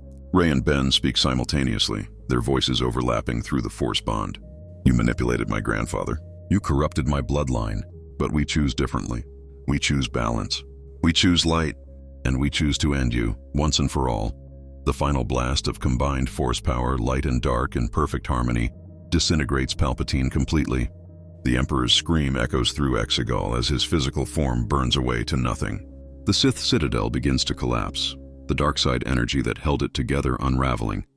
Kylo runs for his ship as the planet itself starts to tear apart, the destruction of Palpatine's presence causing a catastrophic chain reaction. He makes it to his ship and escapes just as Exegol's surface erupts in explosions. As he pilots away from the dying world, he feels Rey's presence through their bond, exhausted but alive. "We did it! Her voice comes through the Force! Palpatine is gone!" "It's over. Not quite." Ben responds, and it's Ben now, not Kylo. Ben Solo, making his first steps back toward the light. "I still have to answer for what I've done. The First Order still exists, and they're still following my orders. I can't just walk away from that." Rey understands. Neither the Resistance nor the galaxy will easily forgive Supreme Leader Kylo Ren for his atrocities. But maybe Ben Solo, Vader's grandson, who chose redemption over power, can find a way to make amends. "What will you do?" she asks. Ben looks at his ship's console, at the communications array connected to the entire First Order fleet. "I'm going to tell them the truth. About Palpatine, about the manipulation, about everything. Some will follow me back to the light. Some will refuse and have to be stopped. But I won't lie to them anymore. No more manipulation. No more false promises of power. Just truth." He broadcasts on all First Order channels, his message reaching every ship, every officer, every stormtrooper. "This is Ben Solo, not Supreme Leader Kylo Ren, but Ben Solo, son of Han and Leia, nephew of Luke Skywalker, grandson of Anakin Skywalker. I have been leading you under false pretenses, manipulated by Emperor Palpatine, who has been controlling the First Order from the shadows. Palpatine is now dead, destroyed by the combined power of light and dark working in balance. The war we've been fighting was never about bringing order to the galaxy. It was about feeding one man's hunger for power. I will not continue that lie. Any who wish to lay down arms and seek peace, I will guarantee your safety. Any who wish to continue fighting for the old cause, you are free to do so, but you'll do it without me. I choose a different path. I choose redemption." The broadcast ends. For a moment, there's only silence across First Order channels. Then chaos erupts. Some officers immediately declare him a traitor and try to seize control of their vessels. Others, particularly younger officers and stormtroopers who were conscripted rather than volunteering, begin standing down. The First Order fractures in real time, some ships heading toward Resistance space to negotiate surrender, others fleeing to the unknown regions to regroup. General Hux, Kylo's longtime rival, seizes the opportunity to declare himself the new Supreme Leader and vows to destroy Ben Solo for his betrayal. Several admirals and dozens of ships remain loyal to Hux, enough to still pose a threat to the galaxy, but it's a fraction of what the First Order was at its height. Ben's confession has broken its unity, turned it from an unstoppable force into scattered remnants that can be dealt with over time. Ben sets course for Agen Kloss, where the Resistance is based. He knows what awaits him there. His mother, who he failed and betrayed. Resistance fighters who lost loved ones to his orders. Rey, who despite everything still believes in him, but will have to face the judgment of her allies, and potentially a trial or execution for his crimes as Kylo Ren. But Vader faced his death to save Luke, accepting the consequences of his redemption. Ben can do no less. The journey gives him time to think. He opens Vader's holocron one more time, listening to his grandfather's message. The greatest power in the galaxy is not the ability to destroy, but the courage to love, to sacrifice, to choose light over darkness even when darkness seems stronger. Ben understands now what Vader meant. It would be easier to stay in the dark, to rule through fear and power. Choosing the light means facing consequences, accepting responsibility, potentially dying for his choice. But it's the right choice. the only choice that honors his grandfather's true legacy. He emerges from hyperspace above Ajon Kloss and immediately gets locked by dozens of weapons. Resistance cruisers surround his ship, ready to fire. His communications light up with demands to surrender, threats, and warnings. He lowers his shields and disengages his weapons, transmitting on all frequencies. "This is Ben Solo. I'm here to surrender myself to the Resistance. I will answer for my crimes. I will provide intelligence about First Order operations, and I will do whatever is necessary to help undo the damage I've caused." For a long moment, nothing happens. Then Rey's voice comes through, speaking to the Resistance fleet. "Stand down. I'm going to bring him in. Poe, Finn, meet me at the landing zone with security, but nobody fires unless I give the order." There's murmuring, protests, but ultimately the fleet complies. Rey's proven herself as a Jedi, as a hero, and they trust her judgment even when they don't understand it. Ben follows Rey's force presence to a landing zone on Ajon Kloss. When he emerges from his ship, the first thing he sees is his mother. Leia Organa stands with Rey, flanked by Resistance guards. She looks older than he remembers, worn down by years of war and loss. When she sees him, her face crumbles with a mixture of pain, relief, and cautious hope. "Ben, my son." He drops to his knees in front of her. "I'm sorry. The words are inadequate for what he's done, but they're all he has. I'm so sorry, Mom. I killed Dad. I helped destroy the New Republic. I've done unforgivable things. I don't expect forgiveness. I just wanted you to know that I'm done being Kylo Ren. I'm done serving the dark side. Grandfather showed me the truth, and I'm choosing the path he chose at the end, even if it means dying for it." Leia steps forward and does something Ben doesn't expect. She places her hand on his head, a gesture of blessing and acceptance. "When your father died," she says softly, "he told me he saw our son, not Kylo Ren, Ben Solo. He believed in you until his last breath. And so do I. You've committed terrible crimes and you'll have to answer for them. But if Vader could find redemption, so can you." "Welcome home, Ben." The words break something inside him. For the first time since he was a teenager, Ben Solo cries. Not the rage-filled tears of Kylo Ren destroying consoles and furniture, but genuine grief and relief.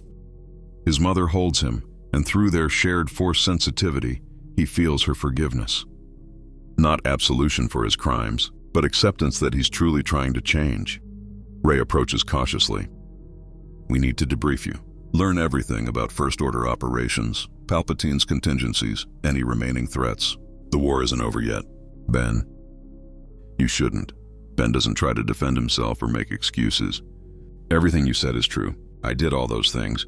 I was Kylo Ren, Supreme Leader of the First Order, and I have blood on my hands that will never wash clean. The only thing I can offer is my actions going forward. Use me however you need to end the war. If that means dying in battle against the First Order, so be it.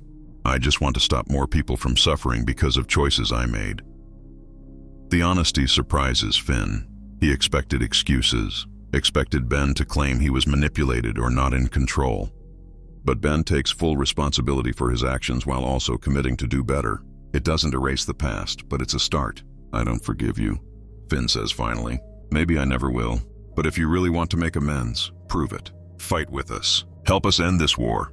And if you survive, spend the rest of your life trying to undo the damage you caused." Ben agrees without hesitation. That's exactly what he intends to do. With his intelligence, the Resistance launches a series of rapid strikes against First Order positions.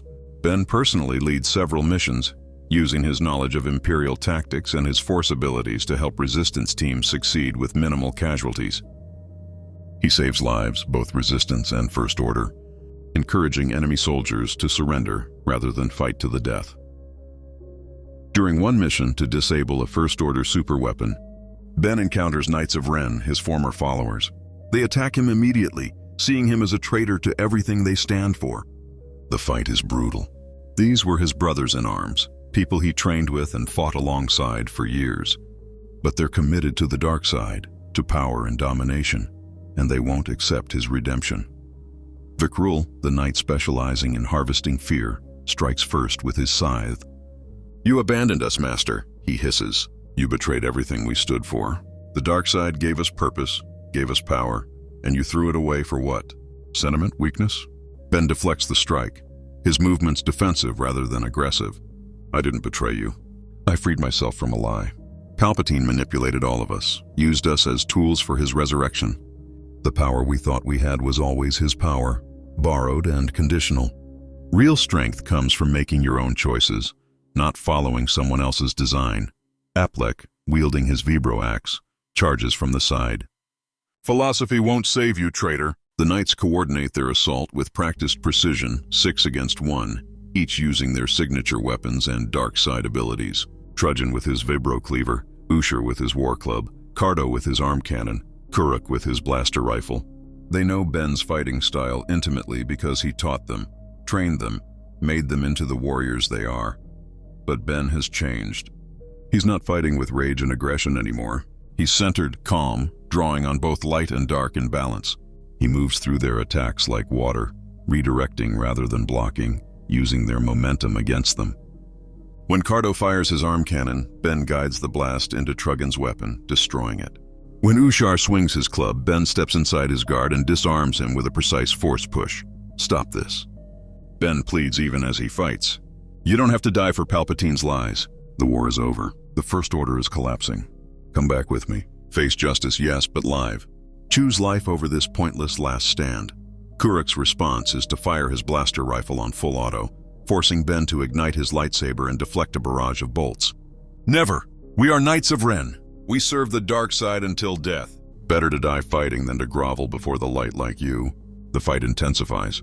Ben realizes he can't save them, can't reach whatever humanity they had left.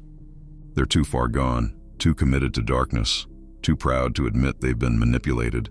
It breaks his heart, but he knows what he has to do. One by one, with regret weighing on every strike, he cuts them down. Vikrul falls first, his scythe shattered, his chest pierced by Ben's blue blade. Aplek dies defending Truggen, taking a fatal blow meant for his brother. The others follow, fighting to their last breath, refusing mercy or redemption. When the last knight falls, Ben stands alone among the bodies of his former comrades. He could have been like them, dying for a cause that never cared about him, clinging to power that was never really his. But Vader's Holocron saved him from that fate. The weight of what he's done, who he had to kill to protect the resistance team, crushes down on him. He drops to his knees, lightsaber falling from numb fingers, and for a long moment he can't breathe. Rey finds him there, minutes later, surrounded by death. She doesn't say anything, just sits beside him and takes his hand. Through their bond, she shares his grief, helps him carry the weight of it. You did what you had to, she says finally.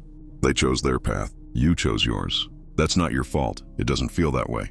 Ben whispers. They were my brothers. I led them into darkness.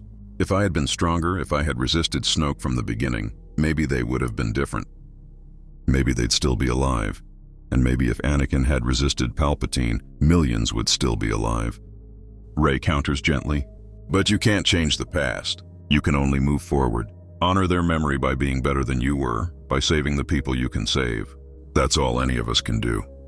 Rey fights beside him throughout these missions, and their force bond makes them an unstoppable team, able to coordinate without speaking, to anticipate each other's moves, to combine their powers in ways that leave their enemies overwhelmed. During a mission to liberate a First Order labor camp, they demonstrate the full potential of their dyad. Ben uses the Force to disable the camp's shields while Rey simultaneously guides a resistance strike team through the facility. When guards try to execute prisoners rather than let them be freed, Ben freezes them in place from orbit while Rey disarms them on the ground. The freed prisoners, mostly aliens and political dissidents, are initially terrified of Ben. They recognize him as Kylo Ren, the man whose orders put them in that camp. Some try to attack him despite their weakened state. Ben doesn't defend himself, doesn't even raise his hands, simply stands there and accepts their rage. Rey has to intervene, explaining that he's changed, that he helped free them, that he's trying to make amends. One prisoner, a Twi'lek woman named Sinya, who lost her entire family to First Order bombardment, spits at Ben's feet.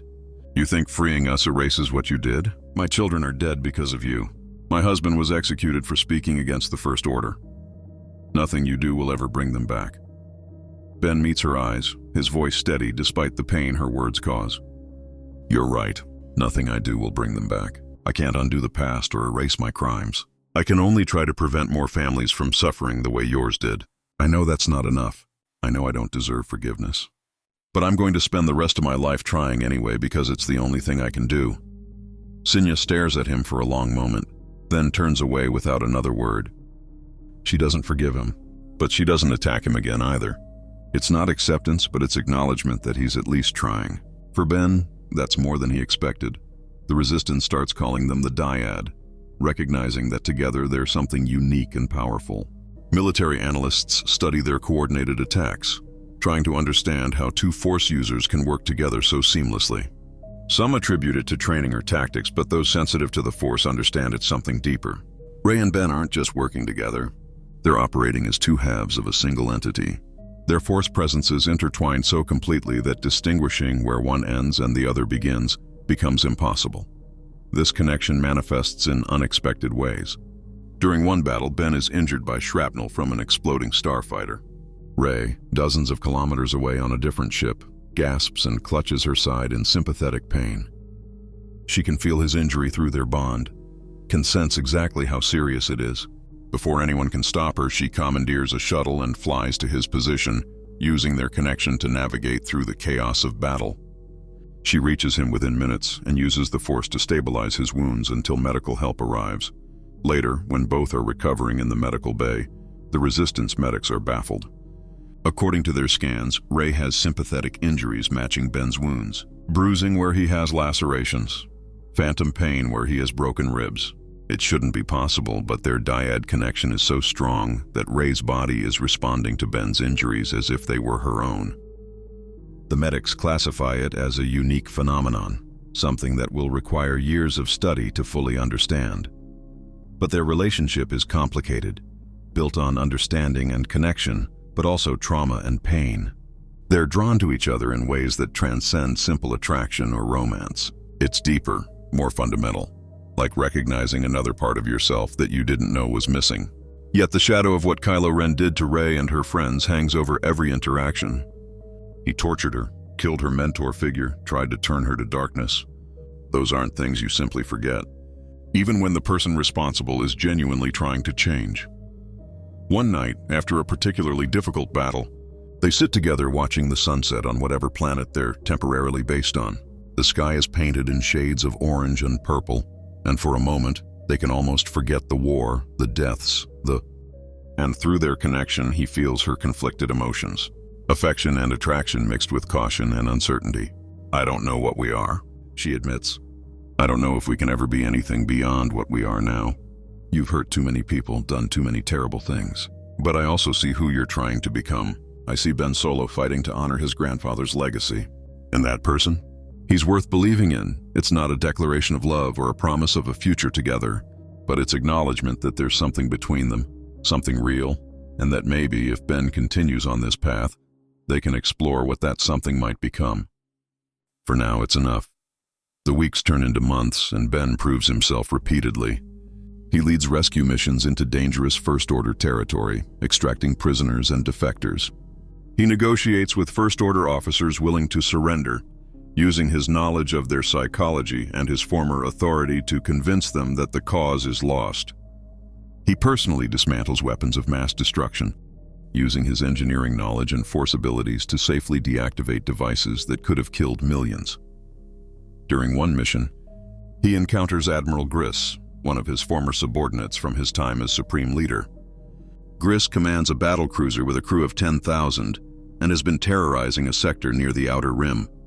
The Resistance plans to destroy his ship, accepting the massive casualties as necessary. But Ben asks for a chance to try something different. He contacts Griss directly, using old First Order codes that still work because Griss hasn't changed them. Admiral, this is Ben Solo. I need you to listen to me. The war is over. Palpatine is dead. The First Order's leadership has collapsed. You're not fighting for a cause anymore. You're just killing people for no reason.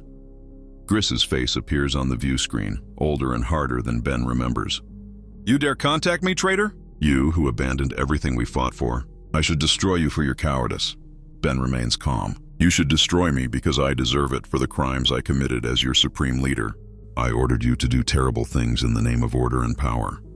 I told you it was necessary, that we were bringing peace to the galaxy. But it was all lies, Admiral. Lies fed to us by Palpatine. who was using the First Order as a tool for his resurrection. We were never in control. We were always his puppets. The Admiral hesitates. That's Resistance propaganda. The Supreme Leader would never. I was the Supreme Leader. Ben interrupts. And I'm telling you the truth. Palpatine manipulated me from childhood through Snoke. He manipulated all of us. The power we thought we had was borrowed, conditional, and ultimately meaningless. He pauses, letting that sink in. You have 10,000 crew members on that ship, Admiral. Most of them are conscripts who never chose this life. Are you really going to get them all killed for a lie? The silence stretches. Ben can feel Griss's internal struggle through the Force, the cognitive dissonance of having his worldview challenged. Finally, the Admiral speaks, his voice quieter. If what you say is true, if we were manipulated from the start, then what was it all for? All the battles, all the sacrifices, what did any of it mean? It meant we were victims of a greater evil, Ben says gently. But it also means we have a choice now. We can die for that evil, or we can live and try to do better. Surrender your ship, Admiral. Let your crew go home to their families. Face justice for what we did, yes, but live. Choose life over a meaningless death. Minutes pass.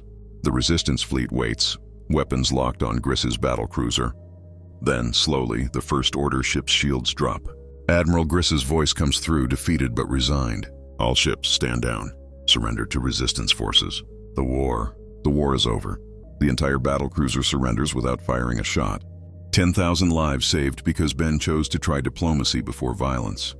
The Resistance command is impressed, and even some of Ben's harshest critics admit that his knowledge and influence are valuable.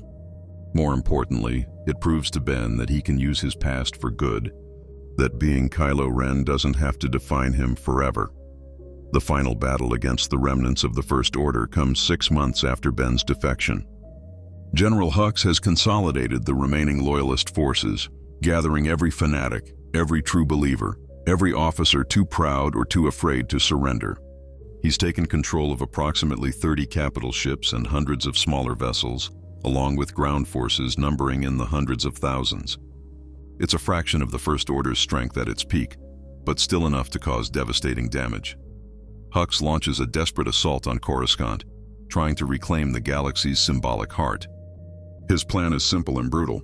If he can't rule the galaxy, he'll destroy its capital and cement his place in history as the man who brought down the Republic. He broadcasts his intentions openly, daring the Resistance to stop him, promising that millions will die regardless of the battle's outcome. The Resistance, now reinforced by dozens of systems that have joined after Palpatine's death became public knowledge, moves to stop him. It's the largest fleet action since the Clone Wars, thousands of ships converging on Coruscant for one final confrontation. Former Imperial officers fight alongside rebellion veterans. Smugglers and pirates join legitimate military forces. Even some former First Order defectors participate, desperate to prove their loyalty to the new order. Ben flies an X-Wing, the same type of fighter his father and uncle flew, painted with Resistance markings. It feels right, flying alongside heroes rather than commanding from a Star Destroyer. The fighter is cramped compared to his old command ship. The controls less sophisticated, but there's something pure about it. He's just another pilot, another warrior trying to save lives. No title, no authority, no expectation beyond doing his part. Rey leads a team to board Hux's flagship and capture him, while Ben provides cover and deals with First Order fighter screens. The battle is massive. Thousands of ships engaged in combat above Coruscant's scarred surface. The planet below still bears wounds from previous conflicts, and now it's about to be attacked again. Orbital defense platforms exchange fire with First Order battlecruisers. Starfighters dogfight among capital ship wreckage. And through it all, Ben flies, his X-Wing dancing through hostile fire with Force-enhanced reflexes. He shoots down 6 TIE fighters in the first 5 minutes, his accuracy supernatural. He feels each pilot's death through the Force. Young men and women who believed in Hux's cause or were too afraid to abandon it. Each death adds to the weight he carries, but he doesn't hesitate. They made their choice, and people on Coruscant will die if he holds back. He compartmentalizes his guilt, focusing on the mission, trusting that he can process the emotional cost later. At the height of the battle, Hux attempts to ram his crippled flagship into Coruscant's surface, hoping to cause massive civilian casualties and turn his defeat into a Pyrrhic victory for the Resistance. Ben sees it happening through the Force before Hux even gives the order. The flagship's engines are damaged, but still functional enough to break orbit and crash. The impact zone would be a major population center, Millions of civilians who have no shelter, no warning, no chance to evacuate. Rey is already aboard the flagship, fighting through corridors filled with fanatical First Order soldiers. She feels Ben's intent through their bond before he acts. "Ben, no! If you redirect that ship, you'll be caught in the crash. You'll die, I know." Ben responds calmly, banking his X-Wing toward the flagship. He's already calculating trajectories, already planning his approach. But a few thousand people live on that ship, and millions live in the impact zone on Coruscant. The math is simple, Rey. Grandfather sacrificed himself to save one person. I can do no less to save millions. He opens fire on his X-Wing's engines, destroying them deliberately. Then he ejects, using the Force to guide his trajectory toward the flagship's bridge. He crashes through already damaged viewports, rolling through shattered transparent steel and exposed wiring. Alarms blare throughout the ship. The crew scrambles to respond to the breach, but Ben is already moving, his lightsaber cutting through anyone who tries to stop him. He reaches the bridge in under 3 minutes, leaving a trail of unconscious or dead First Order officers in his wake. Hux stands at the command station, his face twisted with hate and desperation. "You!" the general snarls. "You destroyed everything!" The First Order was stability, was peace through strength. "And you threw it all away for sentimentality!" Ben ignites his lightsaber, the blue blade casting harsh shadows across the damaged bridge. Palpatine destroyed the First Order before it even began. We were never in control. We were always his tools, his weapons, his disposable army. And when he was done with us, he would have thrown us away like he threw away everyone else who served him. Hux draws a blaster, his hand shaking with rage. "I don't care. I don't care if it was real or manipulation. It gave me purpose. It gave me power, and I will not let you take that away." He fires wildly, forcing Ben to deflect with his lightsaber. Ben disarms him with a force push, sending the blaster skittering across the deck. Then he approaches the helm controls, using his knowledge of First Order systems to access the navigation. The ship is already entering Coruscant's atmosphere, fire beginning to streak across the viewports. He has seconds to make the correction. But Rey has other plans. Her shuttle matches the flagship's trajectory, flying dangerously close to its disintegrating hull. She reaches out through their force bond and does something incredible, something that shouldn't be possible.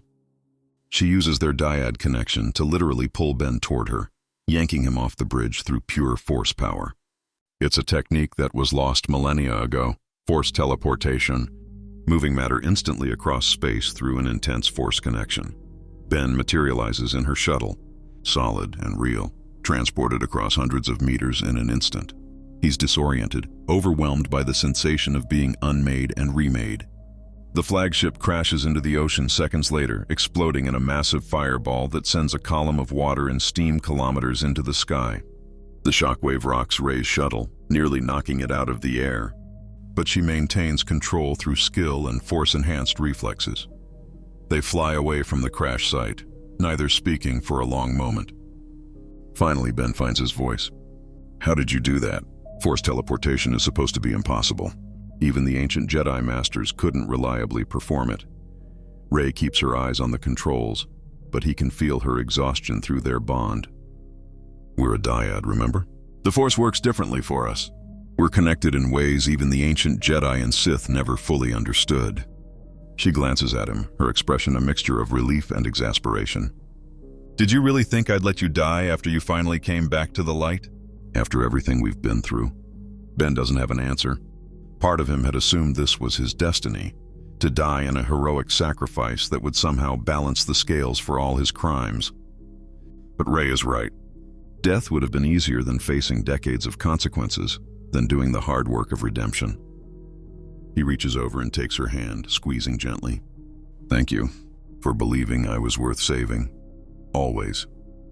She responds simply, and through their bond, he feels the depth of her commitment to him, to them, to whatever they might become together. The Battle of Coruscant ends with the First Order's complete defeat. General Hux goes down with his flagship, still ranting about betrayal and weakness even as the ocean swallows him. The remaining First Order forces, seeing their leader dead and their cause lost, surrender en masse. Some ships try to flee to the unknown regions, but most recognize that continuing to fight is pointless. After months of grinding warfare, the conflict that defined this era of galactic history is finally, truly over. The celebrations across liberated worlds are enormous. Spontaneous parties erupting in every major city. People who have lived under the shadow of the First Order's oppression for years finally feel safe. Families separated by war are reunited. Prisoners are freed. The galaxy takes its first deep breath in what feels like forever. But the celebrations are tempered by the knowledge of how much was lost, how many died, how much must be rebuilt. Ben doesn't participate in the victory celebrations on Coruscant. He doesn't feel like he's earned the right. Instead, he returns to Ajan Kloss and waits for the Resistance leadership to decide his fate. He knows what's coming. A reckoning for his crimes as Kylo Ren. A judgment that could go anywhere from pardon to execution depending on political considerations and public sentiment. The Resistance holds a council to determine what to do with the former Supreme. Leader of the First Order. Representatives from dozens of worlds attend, each with their own perspective on justice and mercy. The debate is fierce and emotional. Survivors of First Order attacks demand his execution, arguing that allowing him to live sends the wrong message about accountability. Others argue for imprisonment, keeping him locked away where he can't cause more harm but also isn't martyred by execution. Senator Chiron of Chandrila gives an impassioned speech about the need for harsh justice. Ben Solo murdered his own father in cold blood. He ordered the destruction of entire systems. He tortured prisoners and executed civilians. If we don't hold him accountable, if we let him walk free because he changed his mind at the end, then we're saying that power facing every person he hurt, every world he damaged, every consequence of being Kylo Ren. And maybe that's the real redemption. Not a glorious sacrifice, but years of hard work rebuilding what he destroyed. The Battle of Coruscant ends with the First Order's complete defeat. General Hux goes down with his flagship, still ranting about betrayal and weakness. The remaining First Order forces, seeing their leader dead and their cause lost, surrender en masse. After months of fighting, the war that defined this era of galactic history is finally over. The celebrations across liberated worlds are tempered by the knowledge of how much was lost, how many died, how much must be rebuilt. Ben doesn't participate in the victory celebrations. He doesn't feel like he's earned the right. Instead, he returns to Ajan Kloss and waits for the Resistance leadership to decide his fate. They hold a council to determine what to do with the former Supreme Leader of the First Order. Some argue for execution, claiming that justice demands Ben Solo pay for Kylo Ren's crimes. Others argue for imprisonment, keeping him locked away where he can't cause more harm. A few, including Rey and Leia, argue for a different path. Leia speaks to the council with all the authority of a general and a princess. My son has committed terrible crimes. As Kylo Ren, he caused suffering across the galaxy. But he has also chosen redemption, provided intelligence that saved countless lives, and risked everything to end the war. My brother believed that anyone could be saved, that even Darth Vader deserved a chance at redemption. Luke was right. Vader's final act redeemed decades of darkness. I believe Ben deserves the same chance. Rey adds her voice. Ben Solo destroyed the Emperor who manipulated this entire war. He fractured the First Order from within, turning certain defeat into possible victory. He saved millions of lives on Coruscant at the cost of his own, or what he thought would be his own life. The galaxy doesn't need his death. It needs him to spend the rest of his life making amends, helping rebuild what was destroyed, using his knowledge and power to prevent future wars. The debate rages for hours. Finally, they reach a compromise. Ben Solo will not be executed or imprisoned, but he will be exiled from the core worlds for a period of 10 years. During that time, he will work with the Jedi that Rey is training, helping to rebuild the Order, while also providing perspective on the dangers of the dark side. He will assist with relief efforts on worlds devastated by the war. He will make himself available to testify at war crimes tribunals, and he will wear a force inhibitor that limits his power, ensuring he cannot threaten the galaxy again, even if he wanted to. Ben accepts the terms without argument. It's more mercy than he deserves, and he knows it. The force inhibitor is uncomfortable, a constant pressure on his connection to the force, but it's nothing compared to what his victims suffered. He can still use the force, but his power is reduced to a fraction of what it was. No more stopping blaster bolts in midair, no more freezing people in place, no more overwhelming displays of raw power, just enough to sense emotions, to move small objects, to maintain his connection to Rey through their dyad bond. The first year of exile is the hardest. Ben travels to worlds he devastated as Kylo Ren and offers to help with reconstruction. Most reject him outright, their hatred of the First Order and its supreme leader too fresh. On some worlds, he's attacked on sight, barely escaping with his life. He doesn't fight back, doesn't defend himself beyond running away. He accepts that these people have every right to hate him, to want him dead. But slowly, gradually, some begin to accept his help. On a mining colony where First Order bombardment collapsed the primary mines, trapping workers underground, Ben uses his diminished force powers to sense survivors and guide rescue teams.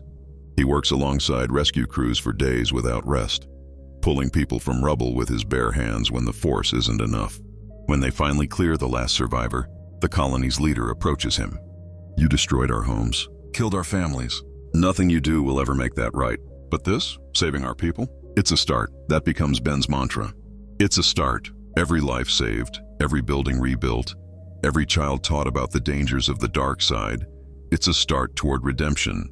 Not complete redemption, that might be impossible, but movement in the right direction. He carries Vader's Holocron with him everywhere, listening to his grandfather's message whenever doubt creeps in, whenever the pull to darkness whispers that redemption is futile.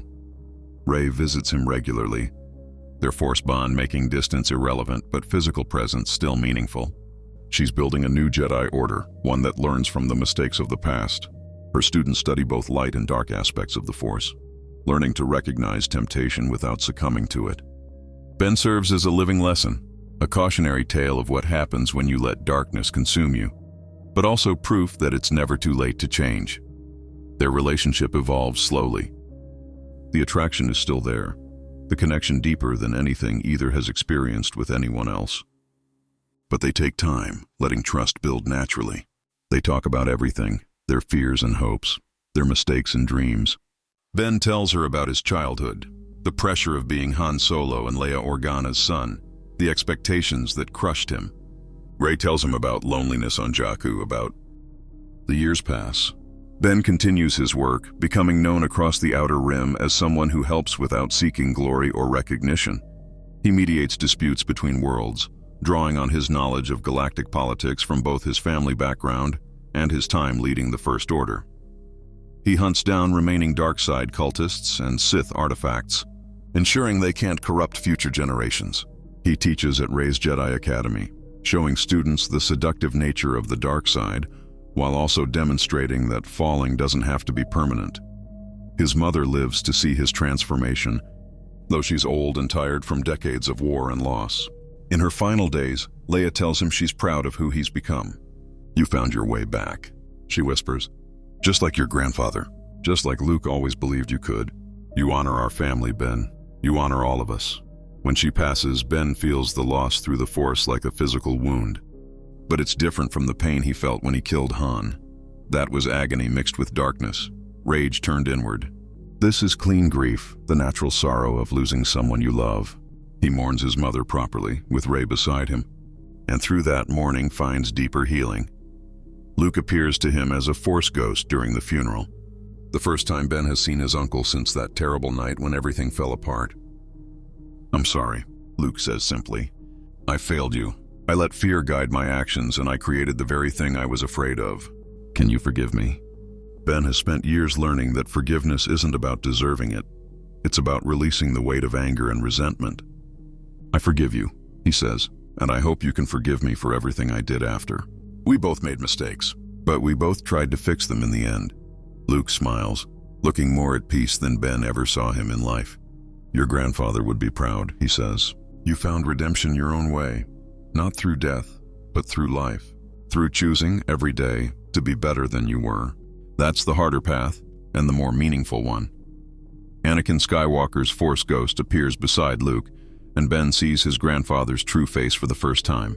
Not Darth Vader's mask, but Anakin, the Jedi who fell and then rose again. "You listened to my message," Anakin says with deep satisfaction. "You chose redemption over power. You honored the legacy I tried to leave, not the legacy others claimed for me. Well done, Ben. Well done." The Force ghosts fade, leaving Ben alone with Rey in the quiet aftermath of the funeral. He feels lighter somehow, unburdened by the weight of his family's complicated legacy. He's not trying to live up to Vader's power or escape his shadow. He's simply being Ben Solo, grandson of Anakin Skywalker, son of Han and Leia, trying every day to be worthy of their love and sacrifice. 10 years after the end of the war, Ben's exile officially ends. The New Republic, rebuilt from the ashes of the old, offers him a pardon for his crimes as Kylo Ren in recognition of his decade of service and redemption. He could return to the core worlds, could reclaim some version of the life he had before his fall. But he chooses differently. He chooses to stay in the Outer Rim, where he's built real connections and done real good, where people know him as Ben Solo the Helper, rather than Kylo Ren the Destroyer. Rey chooses to stay with him. Her Jedi Academy is flourishing, her students learning a balanced approach to the Force that neither the old Jedi nor the Sith ever achieved. Together, Rey and Ben become partners in every sense, training Force sensitives, mediating conflicts, and exploring the nature of the Force through their unique dyad connection. They marry in a small ceremony on Tatooine, on the same moisture farm where Luke Skywalker grew up, bringing the Skywalker saga full circle. They have children eventually, a daughter and a son, both Force-sensitive. Ben teaches them about his past without flinching, making sure they understand the consequences of darkness while also showing them the possibility of redemption. He tells them about their great-grandfather Anakin, about his fall and his ultimate return to the light. He shows them the Holocron, lets them hear Vader's message, ensures they understand that the Skywalker legacy isn't about power or destiny, it's about choice. The galaxy changes around them. The New Republic becomes stronger, more representative, learning from the failures that led to the First Order's rise. The Jedi grow in number but remain humble, remembering the arrogance that led to the Old Order's destruction. Former First Order soldiers integrate into society, some successfully, some struggling, but all given the chance to be more than their programming. The wounds of war heal slowly, but they do heal. Ben Solo never stops working to make amends. Even decades after the war, he continues helping those affected by his actions as Kylo Ren. He establishes foundations to support victims of First Order aggression, donating every credit he can spare. He personally visits families who lost loved ones to his orders, offering apologies that can never be enough but are offered anyway. Some accept his remorse, many don't. He understands both reactions. On his 50th birthday, Rey gives him a gift. It's a new holocron, one she's recorded herself. In it, she talks about redemption, about the journey she watched him make from Kylo Ren back to Ben Solo. She talks about the power of choice, the importance of second chances, and the truth that darkness doesn't have to be permanent. It's meant for future generations, for anyone who might fall to darkness and need to know that return is possible. Ben adds his own message to the holocron, recording beside Vader's original message. If you're watching this, then you've probably fallen to the dark side, or you're afraid you might. I understand that fear. I understand that fall. I was Kylo Ren, Supreme Leader of the First Order, and I committed atrocities in service to power. But my grandfather, Anakin Skywalker, showed me that redemption is possible. It's not easy. It doesn't erase what you've done, but it's possible. Every day you choose light over darkness is a victory. Every life you save balances the scales just a little. It's never too late to become who you were meant to be. He places both holocrons together, Vader's and his own, creating a legacy of redemption that spans generations. The Skywalker family's story has always been about falling and rising, about darkness and light, about making terrible choices and finding the courage to make better ones. Ben's chapter adds to that story, showing that redemption isn't just possible in the final moments of life, but can be a decades-long journey of consistent choice and effort. Years later, when Ben is old and his time is approaching, he sits with Rey watching a binary sunset on Tatooine. Their children have children now, a new generation of Force sensitives learning balance rather than extremity. The galaxy is at peace, not perfect, but better than it was. And Ben Solo, once Kylo Ren, once the galaxy's most feared villain, has found something he never thought possible: contentment. I used to think power was everything. He tells Rey, his wife and partner of decades, I thought if I was strong enough, I could force the galaxy to be what I wanted. But Grandfather's holocron taught me the truth. Real power isn't domination. It's love. It's sacrifice. It's choosing the harder path because it's the right one. Rey takes his hand. Their Force bond is strong as ever despite their age. You honored his legacy, she says softly. Anakin wanted his descendants to learn from his mistakes, to choose differently. And you did. You became more than Kylo Ren. You became Ben Solo, the man who chose redemption and never stopped choosing it. When Ben closes his eyes for the last time, he does so at peace. He sees his family gathered around him through the Force, all of them there to guide him. His mother Leia, proud and loving. His father Han, grinning that lopsided grin. His uncle Luke, serene and forgiving. And his grandfather Anakin, the man who started it all, who showed that even the darkest fall can lead to the highest redemption. Welcome home, Ben. Anakin says as Ben's spirit joins them in the Force. You did well. You honored everything I tried to teach in that holocron. You proved that Skywalkers always find their way back to the light, no matter how far they fall. Ben's journey from Kylo Ren to Ben Solo becomes legend. Future generations study his transformation, using it as proof that redemption is always possible, that darkness isn't a permanent state, that choice matters more than destiny. His story, combined with Vader's, creates a powerful legacy about the nature of the Force and the human capacity for change. The holocron Ben and Rey created together is passed down through generations of Force users, both Jedi and those who walk other paths. In it, they hear the voices of two Skywalkers, grandfather and grandson, both admitting their falls and both testifying to the power of redemption. It becomes one of the most important teachings in the new Force tradition, a reminder that failure isn't final and that every moment offers a chance to choose differently. So what if Kylo Ren found Vader's holocron? The galaxy would be saved from Emperor Palpatine's resurrection earlier than expected. The First Order would fracture from within, ending the war sooner and saving countless lives. The Jedi would rebuild based on balance rather than denial of darkness. And one young man, corrupted by lies and manipulation, would find the truth about his grandfather's legacy and choose to honor it through redemption rather than power. The holocron Ben and Rey created together is passed down through generations of Force users, both Jedi and those who walk other paths. In it, they hear the voices of two Skywalkers, grandfather and grandson, both admitting their falls and both testifying to the power of redemption. It becomes one of the most important teachings in the new Force tradition, a reminder that failure isn't final and that every moment offers a chance to choose differently. So what if Kylo Ren found Vader's holocron? The galaxy would be saved from Emperor Palpatine's resurrection earlier than expected. The First Order would fracture from within, ending the war sooner and saving countless lives. The Jedi would rebuild based on balance rather than denial of darkness. And one young man, corrupted by lies and manipulation, would find the truth about his grandfather's legacy and choose to honor it through redemption rather than power. The holocron's message would echo through the ages. It's never too late to change. It's never too late to choose light over darkness. And the greatest power in the galaxy isn't the ability to dominate others, but the courage to transform yourself, to admit your failures, and to spend the rest of your life trying to be better. That's the true legacy of Anakin Skywalker, and through finding his grandfather's holocron, it becomes Ben Solo's legacy too. One artifact changed everything. One message of truth cut through years of lies. One choice to listen, to believe, to change, rewrote the fate of the galaxy. Because in the end, the Force isn't about destiny or prophecy, it's about choice. And Ben Solo, guided by his grandfather's final wisdom, made the choice that mattered most. He chose to be better. He chose redemption. He chose love over power. And in doing so, he proved that even the darkest night can find his way back to the light.